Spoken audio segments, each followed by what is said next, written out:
घना अंधेरा था। ठंडी हवा चल रही थी।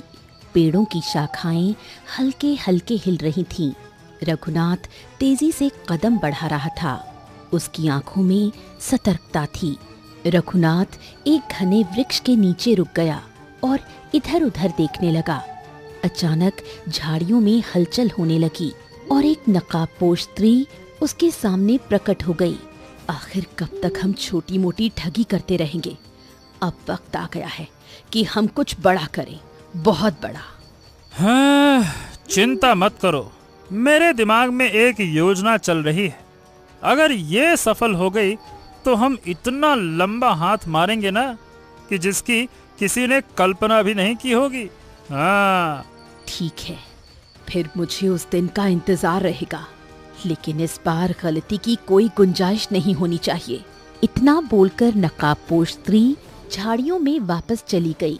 रघुनाथ नगर की ओर बढ़ गया। इस घटना के कुछ दिन बाद, दिन का समय था। रघुनाथ की दुकान पर महंगे आभूषण और रत्न सजे हुए थे, लेकिन ग्राहक बहुत कम थे। रघुनाथ हिसाब किताब में डूबा हुआ था। तभी उसका मित्र धनीराम अंदर आ पहुंचा। अरे अरे अरे रघुनाथ, ये क्या? बाजार में भैया रौनक बढ़ रही है, लेकिन तुम्हारा चेहरा ये बुझा बुझा सा क्यों लग रहा है? हाँ, क्या बताओ मित्र, व्यापार में घाटा हो रहा है।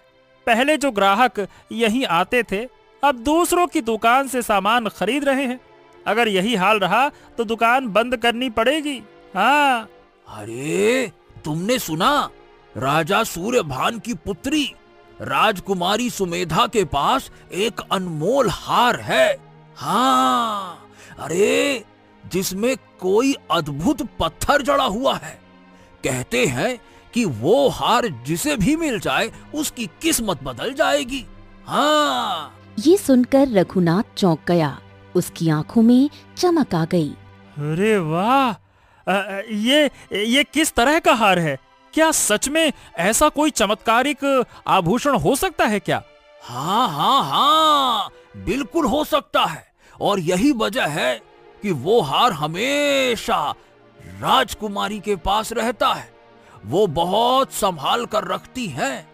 लेकिन अगर किसी तरह से वो तुम्हारे हाथ लग जाए तो समझो भैया, तुम्हारी सारी परेशानियां खत्म हो सकती हैं। रघुनाथ के चेहरे पर एक शातिर मुस्कान उभर आई।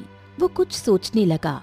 रघुनाथ अपने आप से बोला, अगर वो हार मेरी किस्मत बदल सकता है तो मुझे किसी भी हाल में उसे हासिल करना होगा। धनीराम मुस्कुराता हुआ वहां से चला गया।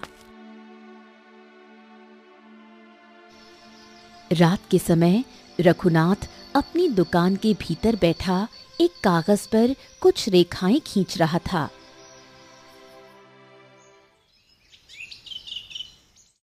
अगली सुबह राजा सूर्यभान अपने सिंहासन पर बैठा था। रघुनाथ महल के द्वार से अंदर आ पहुंचा।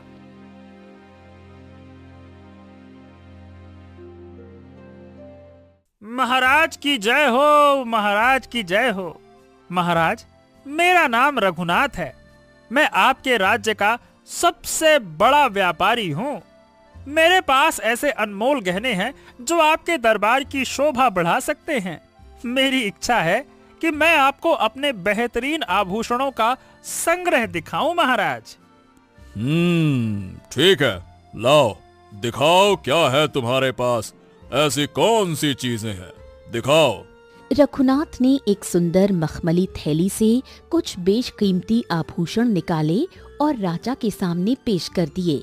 मंत्रीगण और दरबारी भी उत्सुकता से गहनों को देखने लगे।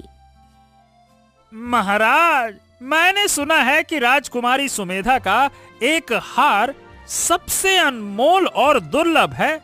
क्या मैं उसे देख सकता हूँ? दरअसल मैं उसकी बनावट समझना चाहता हूँ महाराज। राजा सूर्यभान कुछ पल सोचते हुए बोला, ठीक है, राजकुमारी सुमेधा को बुलाया जाए। कुछ ही देर में राजकुमारी सुमेधा महल के अंदरूनी कक्ष से बाहर आ गई। उसके गले में वही प्रसिद्ध अनमोल हार था जो रत्नों से जड़ा हुआ चमक रहा था। रघुनाथ की नजरें हार पर टिक गईं। वाह वाह वाह वाह वाह वाह वाह वाह, राजकुमारी, आपका ये हार तो सच में अद्वितीय है। आहा, अद्भुत अद्भुत अद्भुत। इसकी चमक और नक्काशी वाकई में देखने लायक है। हाँ। इतना बोलकर रघुनाथ